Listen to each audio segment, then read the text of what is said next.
कौशाम्बी लोकसभा का चुनाव पीक पर है, लेकिन जैसे कहते हैं कि 20 मई को यहाँ मतदान है और मतदान से पहले ही एक दिलचस्प मामला आ गया है। चुनाव बहुत ही कांटे का हो गया है। अब वजह बने हैं राष्ट्रीय जनसत्ता दल के राष्ट्रीय अध्यक्ष रघुराज प्रताप सिंह उर्फ राजा भैया। राजा भैया का नाम लेते ही सीधे तौर पर एक बात कहा जाते हैं कि कुंडा और बाबागंज। कुंडा और बाबागंज विधानसभा मतलब राजा भैया से ही कहने से चलती है।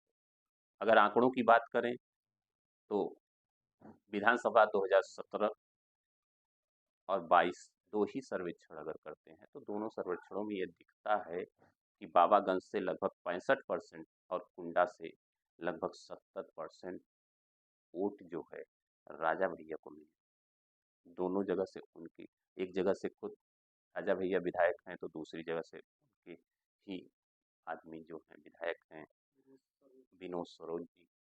अब बात होती है कौशाम्बी की, तो कौशाम्बी में कुल 5 विधानसभा हैं।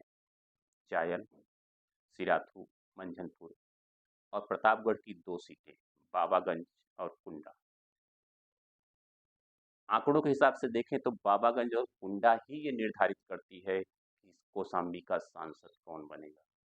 और आज हमारे साथ मौजूद हैं कौशाम्बी के निर्गठन होने के बाद सबसे पहले समाजवादी पार्टी से सांसद बने थे, 3 बार सांसद रहे, विधायक भी रहे, बहुत बड़ा राजनीतिक अनुभव रहा। समाजवादी पार्टी के राष्ट्रीय अध्यक्ष रहे, मुलायम सिंह यादव के बराबर रहे, समकक्ष रहे। तो अब मामला जो आता है कि इनसे कुछ बात की जाएगी कि आखिर ये टर्निंग पॉइंट क्या है, और उसके साथ एक सवाल और भी हम करेंगे कि ये जो इमेज डाउन वायरल हो रही है विनोद सोनकर जी के, राजा भैया बेंती की कोठी से वापसी की, संजीव बालियान जी दिख रहे हैं, उसको लेकर सोशल मीडिया पे तरह तरह के कमेंट्स हो रहे हैं। उसकी सच्चाई क्या है? क्या वास्तव में बीजेपी के सांसद जी को उन्होंने अपने यहाँ से जाने को कहा, या समाजवादी पार्टी के पुष्पेंद्र सरोज को उन्होंने अपना मनाया? ये हकीकत क्या है, ये लोग जानना चाहते हैं। तो इसी सब पर एक पूरी पड़ताल के लिए हम बातचीत करते हैं पूर्व सांसद जनसत्ता दल के प्रधान राष्ट्रीय महासचिव शैलेंद्र कुमार जी से। सबसे पहला सवाल तो हम यही कहेंगे कि लोग जानना चाहते हैं कि ये वायरल इमेज का सच्चाई क्या है, क्या बात थी वहाँ, ऐसा कुछ हुआ था क्या? देखिए सुपुजन जी, कोई भी पार्टी का प्रत्याशी जब चुनाव लड़ता है, मैं अपनी बात बता रहा हूँ कि हम पक्ष प्रतिपक्ष दोनों जगह जाते हैं। वो चाहे बड़े नेता हो या छोटा से छोटा कार्यकर्ता, वोट मांगना हमारा धर्म कर्तव्य है। बाकी वो वोट किसको देगा ये ईश्वर जाने। इसी परिप्रेक्ष्य में पुष्पेंद्र सरोज समाजवादी पार्टी के भी प्रत्याशी राजा भैया जी से वोट मांगने गए। उसके बाद विनोद सरोज जो वर्तमान में सांसद हैं और बालियान साहब जो मंत्री हैं, ये वोट मांगने के लिए गए। बंद कमरे में इन लोगों की बात हुई। बालियान साहब से और राजा भैया जी के अपने पुराने व्यक्तिगत भी संबंध हैं। चूँकि इस चुनाव के परिप्रेक्ष्य में अगर कोई मुलाकात होती है तो वो चुनावी दृष्टिकोण से देखा जाता है। शिष्टाचार बस मुलाकात हुई, जो भी बातें हुई। बाहर एक भारतीय परंपरा, भारतीय संस्कृति रही है कि लोग गाड़ी तक छोड़ने जाते हैं। राजा भैया जी बहुत ही मिलनसार, संस्कारिक और बहुत ही सहनशील। जो भी व्यक्ति बाहर जो भी कहे, लेकिन एक बार अगर राजा भैया जी से मिला है तो राजा भैया जी का होके रहा। बाहर निकले, उन्होंने अपने लोगों से कहा कि गाड़ी नज़दीक लाइए, चूँकि एमओएस हैं, minister of state government of India, तो गाड़ी तक उनको छोड़ने गए। वो इंगित किए कि गाड़ी मंगाइए। अब कई एंगल से लोग कैमरे से फ़ोटो लेते रहते हैं। आजकल तो बड़े कैमरे नहीं, मोबाइल के कैमरे हैं। तो उसको देखते हुए तमाम लोगों ने उस पर स्टोरी बनाई, जबकि ऐसा नहीं था। आपने देखा होगा कि 14 तारीख को उन्होंने कार्यकर्ताओं के बड़ी जनसभा में, उसमें वरिष्ठ जन विजय जनसत्ता दल के और पूरे प्रतापगढ़ से लोग आए थे, कौशाम्बी से गए थे, इलाहाबाद से गए थे। यहाँ तक कि अन्य प्रदेश के भी लोग वहाँ गए थे। 10 से 15,000 की भीड़ थी। स्पष्ट तौर पर संबोधित करते हुए उन्होंने कहा कि चूंकि हम अलायंस दल नहीं हैं, हमारा किसी दल से गठबंधन नहीं हुआ है, इसलिए अपने कार्यकर्ताओं और तमाम नेताओं से यही कहा कि आप स्वतंत्र हैं, जहां भी आपको बेहतर लगे, बेहतर अच्छा कैंडिडेट आपकी कसौटी पे खरा उतरे, आपके लिए जनसुलभ हो, आपके दुख सुख मुसीबत में जो काम आए, उसको आप मतदान कीजिए। नोटा का प्रयोग मत कीजिए, मतदान अवश्य करने जाइए। उन्होंने ये भी अपील किया।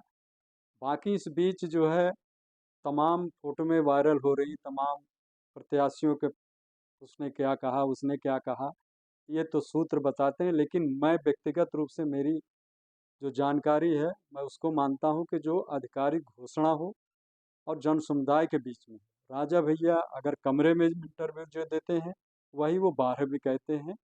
उनके नीति और रीति में कोई फ़र्क नहीं है, उनके वचन में कोई फ़र्क नहीं है। वो स्पष्टवादी हैं और उनका प्रभाव केवल कुंडा बाबागंज और प्रतापगढ़ तक नहीं है, उत्तर प्रदेश और देश के वो बड़े आइकॉन युवकों के हैं, नेता हैं।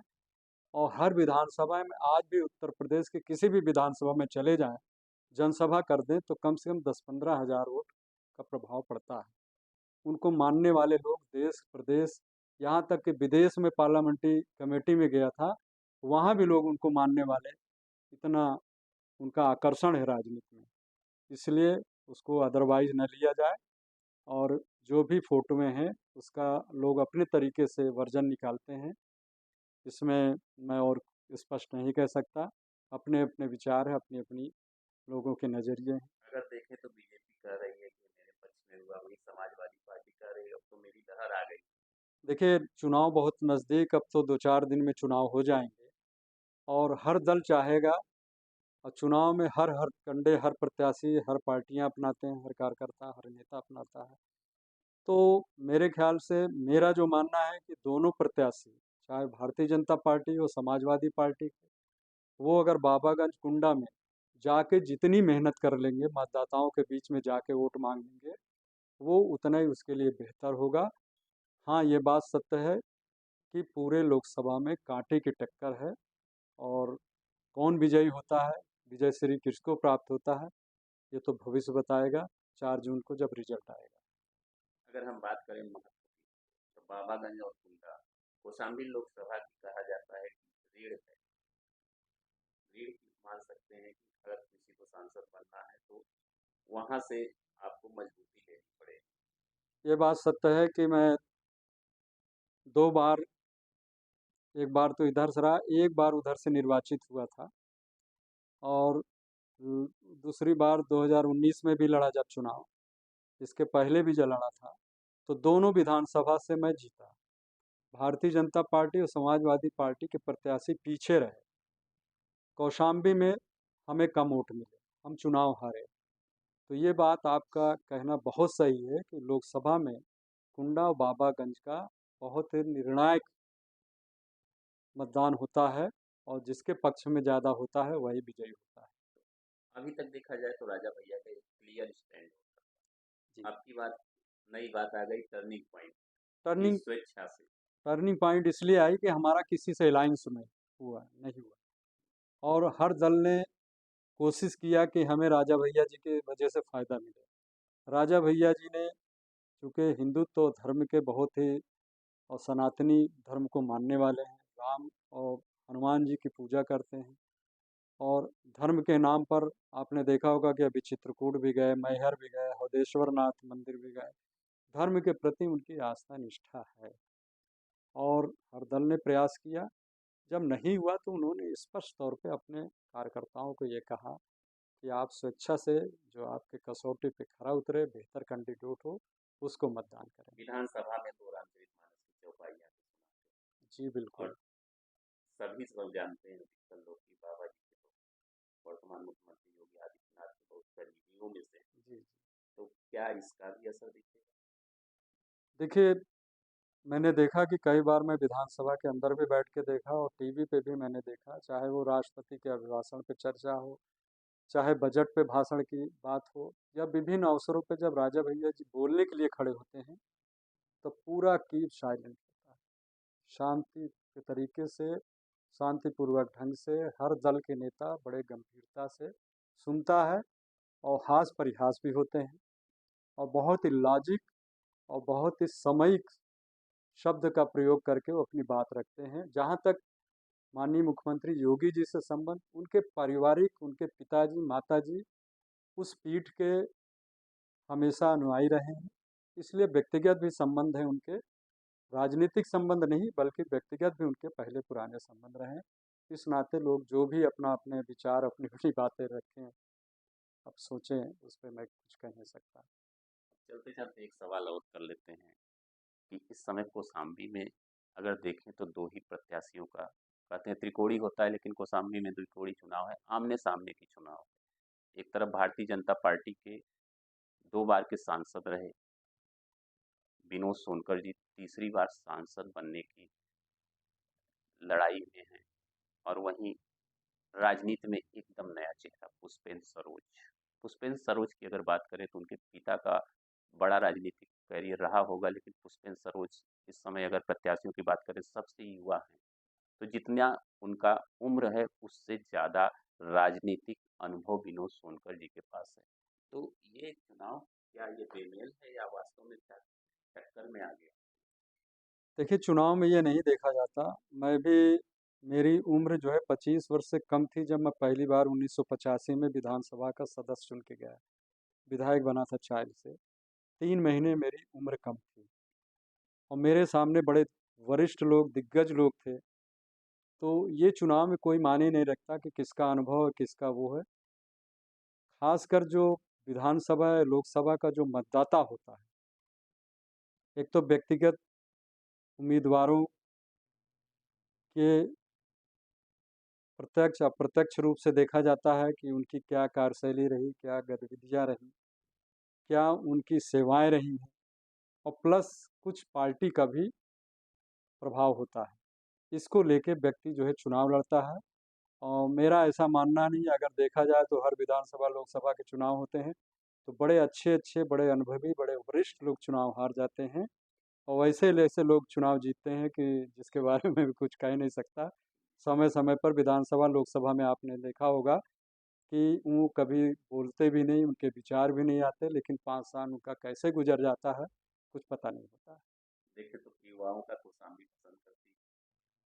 युवाओं को अगर कौशाम्बी पसंद करती है तो भई हम भी अपने को कहेंगे हम वयोवृद्ध युवक हैं।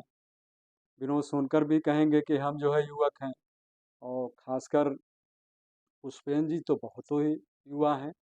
तो ये मतदाता जो कौशाम्बी के हैं, पाँचों विधानसभा के, चायल, मंझनपुर, सिराथू, बाबागंज, कुंडा, इनको तय करना है कि बेहतर कौन पार्टी है, कौन कैंडिडेट होगा, जो सुलभ हो, हमारे दुख सुख मुसीबत में हो, उसका चयन करके वो अपना प्रत्याशी को विजयी बनाएगा। फिलहाल इस समय प्रचार प्रसार से दूर हैं, लेकिन बहुत बड़ा राजनीतिक प्रचार प्रसार का राजनीतिक अनुभव रहा है। आम मतदाता के लिए आप 2 शब्दों में क्या कहना चाहेंगे? मैं तो आम मतदाता से यही अपील करना चाहूँगा, करूँगा कि आपके दुख सुख मुसीबत में मैंने देखा है कि ज़्यादातर जनता और ख़ासकर जो दलित, शोषित समाज के लोग होते हैं, पिछड़े वर्ग के होते हैं, अपर कास्ट में भी बहुत लोग गरीब निरीह होते हैं।